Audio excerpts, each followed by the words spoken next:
ادفع بالتی ہی احسن السیئہ نحن اعلم بما یصفون، برائی کو اس طریقے سے دور کیجئے جو بہت اچھا ہو، برائی کو اس طریقے سے دور کرو جو بہت اچھا ہو۔ یہ جو باتیں بناتے ہیں ہم ان کو خوب جانتے ہیں، ہم ان کو خوب جانتے ہیں۔ اچھا، اسی سے ملتی جلتی قرآن پاک میں ایک اور آیت بھی آئی ہے۔ یہاں تو ہے نا کہ برائی کو اچھے طریقے سے دور کرو، یعنی یہ نہیں کہ برائی کو برائی سے ہی دور کیا جائے۔ اگر کوئی برا ہے تو آپ بھی برائی بن جائیں اور آپ اسی طریقے سے اس کو جواب دیں۔ برائی کو اچھے طریقے سے آپ اچھے طریقے سے دور کیجئے۔ یہ نہیں کہ اس نے اگر آپ کو ایک پتھر مارا ہے تو آپ اس کو اینٹ مار دیں اٹھا کر، کہ برائی کو برائی سے دور کریں۔ نہ، قرآن یہ کہہ رہا ہے کہ برائی کو اچھے طریقے سے دور کریں، آپ اچھے طریقے سے۔ اسی سے ملتی جلتی ایک آیت اور بھی قرآن کریم میں سورہ حامیم سجدہ کے اندر ہے، وَلَا تَسْتَوِي الْحَسَنَةُ وَلَا السَّيِّئَةُ ادفع بالتی ہی احسن۔ نیکی اور بدی برابر نہیں ہے، نیکی اور بدی برابر نہیں ہے۔ کہنے کا مقصد یہ ہے نیکی اور بدی برابر نہیں۔ نیکی کچھ اور چیز ہے اور برائی بدی کچھ اور چیز ہے، پاکیزگی کچھ اور چیز ہے، گندگی کچھ اور چیز ہے۔ تو ایک اور جگہ پر جو اللہ نے فرمایا کہ نیکی اور بدی برابر نہیں، آپ برائی کو بھلائی سے دور کیجئے، یعنی وہی بات آ گئی کہ اگر کوئی پتھر مارے تو آپ اس کو اینٹ نہ ماریں، منع کیا گیا ہے۔ جب پتھر کا جواب پتھر سے مت دیں، آپ اس کو پیار سے، اگر کوئی آپ سے دور ہو جائے یا آپ کو آپ کے متعلق بجائے اس کے کہ آپ اس سے معافی مانگیں، آپ اس سے معافی مانگ لیجئے، آپ اس سے معافی مانگ لیجئے۔ تو نیکی اور بدی برابر نہیں ہے۔ وَلَا تَسْتَوِي الْحَسَنَةُ وَلَا السَّيِّئَةُ، نیکی اور بدی برابر نہیں، آپ برائی کو بھلائی سے دور کیجئے۔ اب اللہ نے کیا فرمایا آگے، ادفع بالتی ہی احسن فَإِذَا الَّذِي بَيْنَكَ وَبَيْنَهُ عَدَاوَةٌ كَأَنَّهُ وَلِيٌّ حَمِيمٌ، تو پھر وہی شخص جس کے اور آپ کے درمیان دشمنی ہے، جس نے آپ کو پتھر مارا تھا مگر آپ نے اس کو پھول مار دیا پتھر کی جگہ پر۔ اب قرآن یہ کہہ رہا ہے کہ وہی شخص جس کے اور آپ کے درمیان دشمنی ہے وہ ایسا ہو جائے گا جیسے کہ وہ آپ کا محب ہو اور آپ کا دوست ہو۔ اب یہ قرآن کریم نے طریقہ سکھایا ہمیں جو ان سے، یعنی منع یہ ہے کہ ظلم کا جواب احسان سے دے دو۔ ضروری نہیں کہ ظلم کا جواب آپ ظلم سے ہی دے دو، آپ اس کے اوپر کوئی احسان کر دو، ظلم کا جواب احسان سے دو۔ زیادتی اگر کسی نے کی ہے تو اس کو معاف کر دو اور درگزر کر دو، اور اگر کسی نے کوئی بےہودگی کی ہے تو اس کی چشم پوشی کر جاؤ، اس کو چھپا دو جو ان سے۔ اور اگر کوئی آپ کے متعلق کوئی ایسی ناپسندیدہ باتوں کا جواب برداشت سے دے دو، وہ کرتا رہا تمہارے متعلق باتیں، برداشت سے دے دو۔ اچھا ہوگا کیا؟ اب اس آیت کے تحت وہی بندہ آپ کا دوست بن جائے گا، وہ جو دشمن ہے نا آپ کا، وہ دشمن آپ کا دوست بن جائے گا، اور دور رہنے والا آپ سے قریب ہو جائے گا، اور ہو سکتا ہے جو آپ کے خون کا پیاسا ہو وہ آپ کے اوپر سے اپنی جان نثار کر دے، آپ پہ سے اپنی جان قربان کر دے۔ تو مثلاً اس کی میں آپ کو صرف 2-3 مثالیں دوں گا کیونکہ وقت بھی ہو گیا ہے۔ نبی کریم صلی اللہ علیہ وسلم، اس کی سب سے بڑی مثال آپ نبی پاک صلی اللہ علیہ وسلم کی لے لیں، نبی پاک صلی اللہ علیہ وسلم کی لے لیں۔ حضرت برا بن عازب رضی اللہ تعالیٰ عنہ آپ بیان کرتے ہیں کہ نبی پاک صلی اللہ علیہ وسلم جب مدینہ منورہ ہجرت کر رہے تھے تو سراقہ بن مالک جو تھا یہ 100 اونٹوں کے لالچ میں آپ کا سر لینے کے لیے نکلا کہ میں آپ صلی اللہ علیہ وسلم کا سر لے کر آؤں گا. تو جو 100 اونٹوں کا انعام رکھا گیا تھا وہ کس کو ملے گا؟ سراقہ کو ملے گا. اچھا، اب وہ جب اس نے حضور کا پیچھا کیا نبی پاک صلی اللہ علیہ وسلم کا، اور آپ نے وہ حدیثیں پڑھی ہیں، جب وہ حضور کے قریب پہنچ گیا تو نبی پاک صلی اللہ علیہ وسلم نے اس کے خلاف دعا کی. تو سراقہ جس گھوڑے پر تھا اس کا گھوڑا زمین کے اندر دھنس گیا تھا اور یہ کلا بازیاں کھاتا ہوا اس چٹیل زمین کے اوپر آ کر گرا تھا جون سے. تو اس نے کہا کہ آپ اللہ سے دعا کر دیں تو میں آپ کو کوئی نقصان نہیں پہنچاؤں گا. اچھا، اب ایک حدیث میں ہے کہ نبی پاک صلی اللہ علیہ وسلم نے اس کے لیے دعا کی. اس نے کہا آپ میرے لیے دعا کر دیں، میں آپ کو نقصان نہیں پہنچاؤں گا. نبی پاک صلی اللہ علیہ وسلم نے اس کے لیے دعا کر دی، وہیں پر حضور نے دعا کر دی. اچھا، اور جس کے بعد اس کی سواری کے اور اس کے پاؤں زمین میں سے باہر نکل آئے جون سے، زمین نے پکڑ لیا تھا اس کو جون سے. اور ایک حدیث میں کہ اس نے آپ کو کہا کہ آپ مجھے امان لکھ کر دے دیں. تو عامر بن فہیرہ نے آپ صلی اللہ علیہ وسلم کے حکم کے اوپر اس کو امان بھی لکھ کے دے دی جون سی ہے، ایک چمڑے کے ایک ٹکڑے کے اوپر امان لکھ کے دے دی. اب یہاں غور کرنے کی بات یہ ہے کہ نبی پاک صلی اللہ علیہ وسلم اس شخص کے لیے دعا کر رہے ہیں جس کو زمین نے جگڑ لیا تھا. آپ چاہتے تو حضرت ابو بکر ساتھ تھے، فرماتے تلوار سے اس کی گردن اتار دو، یہ تو میرا سر لینے کے لیے آیا تھا 100 اونٹوں کے لالچ کے اندر، اس کی گردن کاٹ دو یہیں پر، زمین نے تو اس کو پکڑا ہوا ہے. اچھا، حضور نے اس نے کہا میرے لیے دعا کر دے. ابھی اس نے اسلام قبول نہیں کیا، حضور نے اس کے لیے دعا کر دی اور پھر اس نے کہا مجھے امان لکھ دیں. تو آپ نے حکم فرمایا، آپ صلی اللہ علیہ وسلم نے، تو عامر بن فہیرہ نے ایک چمڑے کے ٹکڑے پر اس کو امان بھی لکھ دی جون سی ہے اس شخص کو. اچھا، کہنے کا جو معاملہ ہے، سمجھانے کا، کہ نبی پاک صلی اللہ علیہ وسلم اس شخص کو امان لکھ کر دے رہے ہیں جو 100 اونٹوں کے لالچ میں آپ کا سر اتارنے کے لیے آیا تھا. اس شخص کو آپ امان دے رہے ہیں تو آپ نے اس کی بدی کا جواب نیکی سے دیا اور اس کا فائدہ کیا ہوا کہ وہی بندہ آپ کی غلامی میں بھی داخل ہوا اور مسلمان ہو گیا. اللہ اکبر، یا رسول اللہ، یا رسول اللہ. اب یہ چیز اس آیہ کریمہ میں فرمائی گئی، ادفع باللتی ہی احسن السیئہ، برائی کو اس طریقے سے دور کیجئے جو بہت اچھا ہو. یہ نبی پاک صلی اللہ علیہ وسلم نے ہمیں سکھایا ہے، یہ نبی پاک صلی اللہ علیہ وسلم نے ہمیں سکھایا. اور جو دوسری آیت میں نے پڑھی، وہ دوسری آیت جو حامیم سجدہ کی ہے، اب وہ کہ نیکی اور بدی برابر نہیں ہے، تو آپ برائی کو بھلائی سے دور کیجئے. ہوگا کیا؟ پھر وہی شخص جس کے اور آپ کے درمیان دشمنی ہے، وہی دیکھ لیں، سراقہ بن مالک حضور کی غلامی میں داخل ہوا نا، وہ ایسا ہو جائے گا کہ جیسے کہ آپ کا محب اور آپ کا دوست ہے، آپ پر سے اپنی جان نثار کر دے گا جون سے. تو یہ چیز.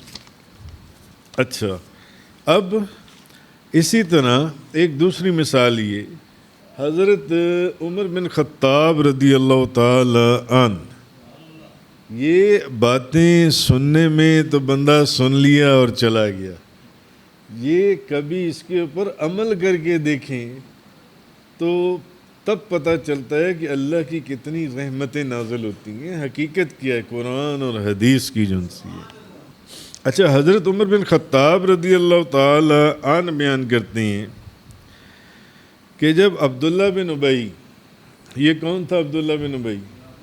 منافق تھا، چھوٹا منافق تھا، سب سے بڑا منافق تھا، رئیس المنافقین، منافقوں کا سردار تھا، سب سے بڑا منافق تھا، کیونکہ حضور کے ساتھ بیٹھتا تھا، حضور کے ساتھ اٹھتا تھا، حضور کے ساتھ آتا تھا، حضور کے ساتھ جاتا تھا، اور حضور کے خلاف لوگوں کو کرتا تھا۔ جنگ احد کے اندر 300 بندہ حضور سے توڑوا کے لے گیا، یہ جو ان سے 300 عین زندگی اور موت کے میدان میں سے یہ 300 بندہ توڑ کے لے گیا وہاں سے، جن سے تو لوگوں کو حضور کے خلاف کرتا تھا یہ بندہ، جو اور بڑے کام کرتا تھا۔ حضرت عمر بن خطاب رضی اللہ تعالی عنہ بیان کرتے ہیں کہ جب عبداللہ بن ابی جو ہے یہ فوت ہو گیا تو اس کی نماز جنازہ پڑھانے کے لیے نبی پاک صلی اللہ علیہ وسلم کو بلایا گیا، حضور کو بلایا گیا، اور یہ بخاری شریف کی حدیث ہے۔ اچھا، نبی پاک صلی اللہ علیہ وسلم اس کی نماز جنازہ پڑھانے کے لیے آئے تو حضرت عمر بن خطاب فرماتے ہیں کہ میں دوڑ کر میں نبی پاک صلی اللہ علیہ وسلم کے پاس گیا، میں نے کہا یا رسول اللہ، اس ابن ابی کی نماز جنازہ آپ پڑھا رہے ہیں؟ عمر بن خطاب، کیونکہ عمر بن خطاب ان کا یار آپ اس کی نماز جنازہ پڑھا رہے ہیں، تو حالانکہ یہ وہ بندہ ہے کہ اس نے فلاں دن یہ بات کہی تھی کہ مدینہ پہنچ کر عزت والے ذلت والوں کو نکال دیں گے۔ اس کمبخت نے یہ لفظ بولے تھے کہ عزت والے ذلت والوں کو نکال دیں گے، آپ اس کی نماز جنازہ پڑھا رہی ہیں، آپ اس کی نماز جنازہ پڑھ، یعنی عمر فاروق نے نبی پاک صلی اللہ علیہ وسلم کو روکا کہ اس منافق کی نماز جنازہ نہ پڑھائیں، اس منافق کی نماز جنازہ جن سی ہے۔ تو حالانکہ اس نے فلاں دن یہ بات کہی تھی، تو اور پھر اس نے کہا کہ جو لوگ آپ کے ساتھ ہیں، اس نے یہ کہا، اب یہ حدیث کے الفاظ ہیں، یہ میرے الفاظ نہیں ہیں، اس نے کہا کہ جو لوگ آپ کے ساتھ ہیں ان کو توڑنے کے لیے کہ وہ نبی پاک صلی اللہ علیہ وسلم کو چھوڑ کر چلے جائیں، ان کے جو فنڈز ہیں نا وہ بند کر دیے جائیں۔ یا رسول اللہ، یہ تو وہ بندہ ہے، حضرت عمر بن خطاب نے کہا، انہوں نے کہا کہ یہ کہا تھا کہ جو لوگ آپ کے ساتھ جب تک وہ آپ کا ساتھ نہ چھوڑیں ان کی کوئی مدد نہ کی جائے۔ اگر کسی کو کوئی تنخواہ دیتے ہیں اس کی تنخواہ بند کر دی جائے، یا کوئی اور کام کر دیا جائے، اس کو فنڈنگ روک دی جائے، اس کی جو پیسوں کے معاملے میں جو ان سے، یا رسول اللہ، آپ اس شخص کی نماز جنازہ پڑھانے کے لیے کھڑے ہو گئی ہیں۔ حضرت عمر بن خطاب نے کہا، بخاری شریف کی حدیث ہے۔ اچھا، پھر یہ وہ شخص ہے جس نے اپنے لوگوں کے اندر، یہ وہ بندہ ہے جس نے بی بی عائشہ صدیقہ طیبہ طاہرہ زاہدہ عابدہ رضی اللہ تعالی عنہا پر بدکاری کا الزام لگایا، یہ وہ بندہ ہے۔ آپ یعنی کہ آپ اس کی نماز جنازہ پڑھانے کے لیے، یہ وہ بندہ ہے، اب وہ وہاں پر مرا پڑا ہے جس کی نماز جنازہ نبی پاک صلی اللہ علیہ وسلم پڑھانے کے لیے آئی ہیں، یہ وہ بندہ ہے۔ اور صحابی رسول، نبیوں کے بعد جس کا دوسرے مقام پر سب سے بڑا مقام، وہ نبیوں کے سردار کو یہ کہہ رہی ہیں کہ اس کی نماز جنازہ آپ پڑھا رہی ہیں، تو یہ وہ بندہ ہے جو عین یعنی کہ جس نے زندگی اور موت جہاں پر سامنے کھڑی تھی تلواریں، اور یہ 300 بندہ جنگ میں سے جنگ احد کے اندر لے کر نکل گیا واپس، جو ان سے آپ اس کی نماز جنازہ پڑھا رہی ہیں۔ حضرت عمر بن خطاب فرماتے ہیں میں نبی پاک صلی اللہ علیہ وسلم کو یہ باتیں گنواتا رہا، تو بعض اوقات ایسا ہوتا ہے انسان منافقوں کو بھی ساتھ ساتھ لے کے چلتا ہے، یہ ایسا دیکھا گیا، لے کے چلنا ضروری ہوتا ہے جو انسان کو. اچھا تو یہ آپ نے کیا کیا جون سا یہ اچھا حضرت عمر فاروق کہتے ہیں کہ میں نے نا یہ باتیں نبی پاک صلی اللہ علیہ وسلم کو گنوائیں ایک ایک کر کے. یہ وہ بندہ ہے جس نے فلانے مقام، یہ وہ بندہ ہے جو کہتا تھا کہ اپنی سواری میرے سے دور کر لو، مجھے اس سے اسمیل آتی ہے اپنی تمہاری، یعنی نبی پاک صلی اللہ علیہ وسلم کو کہتا تھا اس سواری سے بو آتی ہے. یہ وہ بندہ ہے، اس کی نماز جنازہ آپ پڑھانے کے لیے کھڑے ہو گئے ہیں. تو نبی پاک صلی اللہ علیہ وسلم حضرت عمر فاروق کی باتیں سن کر مسکرانے لگ گئے. حضور مسکرانے، حضور فرمانے لگے عمر اپنے مشورے کو اپنے پاس رکھو. نعرہ تکبیر. یہ وہ منافق ہے، یہ وہ منافق ہے. یعنی اس وقت بھی حضور نے اس منافق کی نماز جنازہ پڑھا دی. گو کہ آپ فرما چکے تھے کہ یہ جہنم کے سب سے گہرے طبقے میں اس نے رہنا ہے، اس کی بھی نماز جنازہ پڑھا دی حضور نے. اچھا حضور فرمانے لگے، ہم حدیث کی طرف آتے ہیں، عمر اپنی رائے، اپنے مشورے کو اپنے پاس رکھو. تو جب میں نے بہت اصرار کیا تو مجھے فرمایا، نبی پاک صلی اللہ علیہ وسلم حضرت عمر فاروق کو فرمانے لگے، مجھے اختیار دیا گیا ہے کہ مجھے اختیار دیا گیا ہے کہ استغفار کرو یا نہ کرو، استغفار کرو یا نہ کرو. یعنی جو اس کی جگہ ہے نا، جگہ اس کی وہی ہے، استغفار کرو یا نہ کرو. اس کے لیے میں معافی مانگوں یا نہ مانگوں، یہ ہے تو جہنمی یہ بندہ جون سے. تو میں نے، تو حضور نے فرمایا یہ مجھے کہا گیا ہے اللہ کی طرف سے، مگر میں نے استغفار کرنے کو اختیار کیا. کتنا بڑا منافق، پھر بھی حضور اس کے لیے دعا کرتے تھے، پھر بھی حضور نے اس کے لیے دعا کی. اچھا آگے جو بات ہے وہ بات ہے، حضور نے فرمایا اگر مجھے یہ علم ہوتا کہ میں 70 مرتبہ استغفار کروں اور اس کو معاف کر دیا جائے گا، جو منافقت یہ کرتا رہا ہے، اگر میں 70 مرتبہ اس کے لیے معافی مانگوں اور مجھے یقین ہو کہ یہ معاف کر دیا جائے گا، تو میں 70 مرتبہ بھی، بلکہ 70 مرتبہ سے زیادہ بھی اس کے لیے استغفار کروں گا، 70 مرتبہ سے زیادہ اس کے لیے استغفار کرتا. حضرت عمر فرماتے ہیں پھر نبی پاک صلی اللہ علیہ وسلم نے اس کی نماز جنازہ پڑھائی. یہ تھا. پھر انہوں نے نماز جنازہ پڑھائی، اور امام ابو جعفر محمد بن جریر طبری جو ہیں جامع البیان کے اندر قطادہ بیان کرتے ہیں کہ نبی پاک صلی اللہ علیہ وسلم سے اسی معاملے میں سوال کیے. صحابہ کرام باتیں کرتے تھے نا آپس میں، جیسے حضرت عمر فاروق نے اتنی بڑی جسارت کی کہ آگے بڑھ کر حضور کو پکڑ لی، یا رسول اللہ اس کا جنازہ آپ پڑھا رہی ہیں، یہ کیا کرنے لگی ہیں آپ؟ تو پھر حضور مسکرائے، ہنسے. حضور نے فرمایا چھوڑو اپنے مشورے کو، رہنے دو ساری باتیں، مجھے پڑھانے دو. اچھا قطادہ بیان کرتی ہیں کہ نبی پاک صلی اللہ علیہ وسلم سے اس معاملے میں سوال کیا گیا تو آپ نے فرمایا، کیونکہ اس کے بیٹے کی خواہش پر نبی پاک صلی اللہ علیہ وسلم نے اس کو کیا تحفہ دیا تھا؟ اپنی قمیض دی تھی کہ اس کے اندر کفنا دیا جائے جون سے.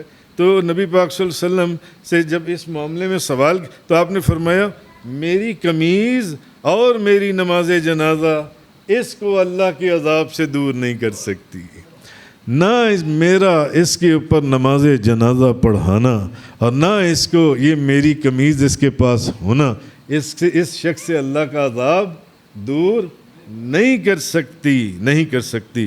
نبی پاک صلی اللہ علیہ وسلم نے فرمایا ہاں یہ جو میں نے اس کی نماز جنازہ پڑھا دی، ان کے بیٹے کی بھی خواہش تھی صاحبزادے کی، میں نے نماز جنازہ پڑھا دی، اپنی قمیض بھی میں نے دے دی. اس سے یہ ہوگا کہ اس کی قوم کے یا اس کے قبیلے کے 1000 لوگ ایمان لے آئیں گے.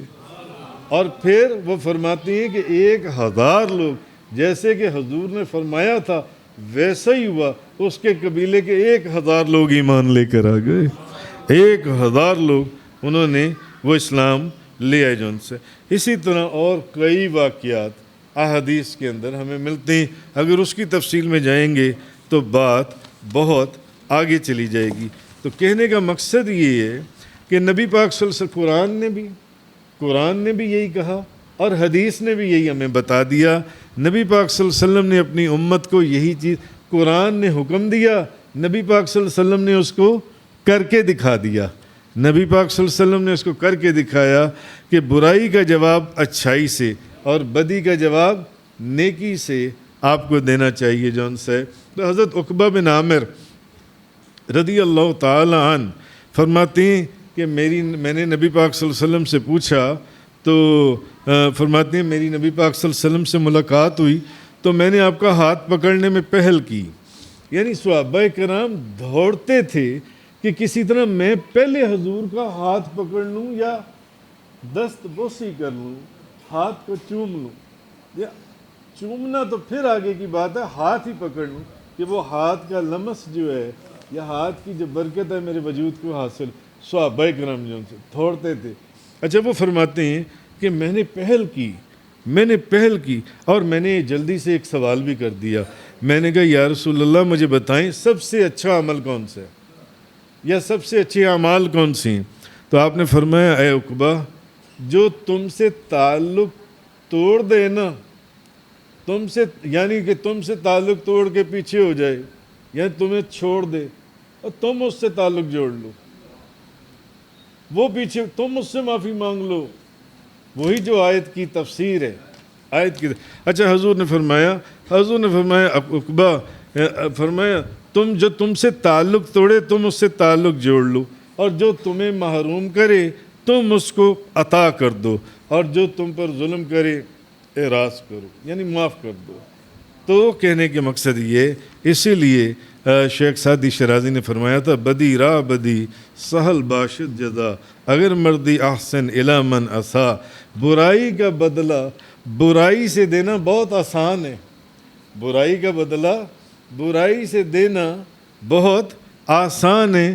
حضرت شیخ سعدی شرازی فرماتے ہیں، میں ان کے مزار کے اوپر بھی ہو کر آیا ہوں شیراز کے اندر، فرماتے ہیں مردانگی یہ نہیں ہے کہ تم برائی کا بدلہ برائی سے دو، مردانگی یہ ہے کہ اگر جس نے تمہارے ساتھ برائی کی ہے تم اس کے ساتھ اچھا سلوک کرو جس نے تمہارے ساتھ برا سلوک کیا ہے۔ وآخر الدعوانا ان الحمد للہ رب العالمین والصلاة والسلام علی رسولہ خیر خلقہ سیدنا محمد وعلی آلہ وصحابہ وازواجہ وعلماء ملتہ واولیاء امتہ و امتہ اجمعین۔